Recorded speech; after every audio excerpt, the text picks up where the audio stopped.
Hello, everyone. This is Doug Alderson with Apalachicola Riverkeeper.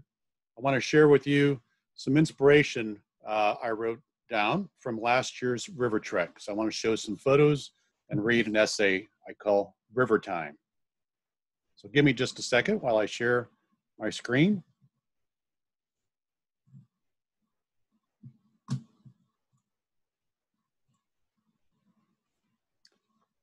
River Time.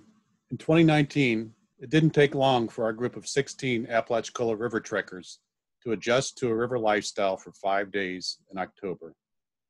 During the day, most of it involved paddling for an hour and then swimming for a spell, paddling some more and swimming some more. You get the picture. You follow the river's lead. The river helps to keep you in the moment. A mullet jumps or even a sturgeon. Bald eagles and ospreys swoop across the channel. Great blue herons poke along the shores. Darting kingfishers sound alarms. And there are occasional turtles, alligators, and other wildlife. You never quite know what you're going to see, and this helps to keep anticipation high. A new scene unfolds around every bend. While paddling, you can also pass the time by talking with a fellow paddler, there being ample opportunities for sharing.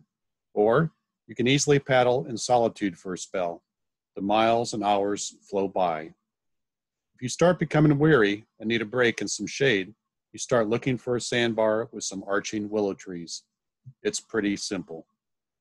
The Apalachicola's normally strong flow does make paddling easier, even at low water levels. But it is important to pace yourself and the group because River Trek is a bit of a paddling marathon, 20 to 24 miles a day. Besides breaks, numerous sandbars along the river make for ideal primitive camping. Many are expansive and allow for tents to spread out and make a group circle. There is good firewood along the tree line to feed a safe fire near river's edge. Having 3 or 4 dinners cooked by River Trek supporters makes for fun evenings. It is part of our reward for raising funds for Apalachicola Riverkeeper. During the trek, Riverkeeper sponsors educational talks by river experts to inform us of the river's unique qualities and current perils. They help us to deepen our understanding and appreciation of the river and its creatures. The last evening in Hickory Landing Campground along Owl Creek is always a fun-filled event. The 2019 feast was a low-country boil with sides of fruit and green salads and homemade apple pies. A lively bluegrass band played into the night and spirits were high. All in preparation, it seemed, for the last day, the longest and most challenging. At nearly 24 miles, the group usually encounters strong headwinds near Apalachicola Bay. The final push is difficult, a supreme test, save for the last 4 miles that takes about 2 hours to paddle. But cheers erupt when the group reaches Battery Park in Apalachicola. A celebration commences as another river trek has been completed.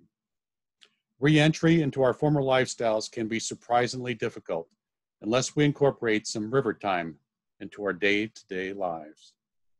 Now I want to show some photos from past river trek groups starting in 2012. So here's the 2012 group getting ready to embark in Chattahoochee. High spirits, we kept that up the entire way. The 2013 group, we had a fun dog with us that behaved very well and was a good mascot. The 2014 group, here we are with the mayor of Apalachicola at the time. And you'll see a few familiar faces that have been on River Trek for several years, off and on. We always have some new folks as well. And in 2015, we had a bicycle contingent that bicycled alongside the river corridor while the paddlers paddled from Chattahoochee to Apalachicola. Our youngest river trekker at the time was Max with Rob Diaz de Villegas. And I think he was 3 at the time, 3 or 4. Here's the 2016 group at Battery Park. And the 2017 group at Battery Park. It's always a fun celebration and to see all the signs of family and friends welcoming the river trekkers home. The 2018 group, we had to adjust our plans due to Hurricane Michael, so we paddled mostly day trips in the basin and around the area. And this is a scene from last year as well. So what will 2020 present to us? I think we'll have some fun adventures and great memories. So thank you very much to all the paddlers who have signed up for this year and to all the many people who are supporting them and supporting River Trek and Apalachicola Riverkeeper. Now, let's go back to the ice cream social.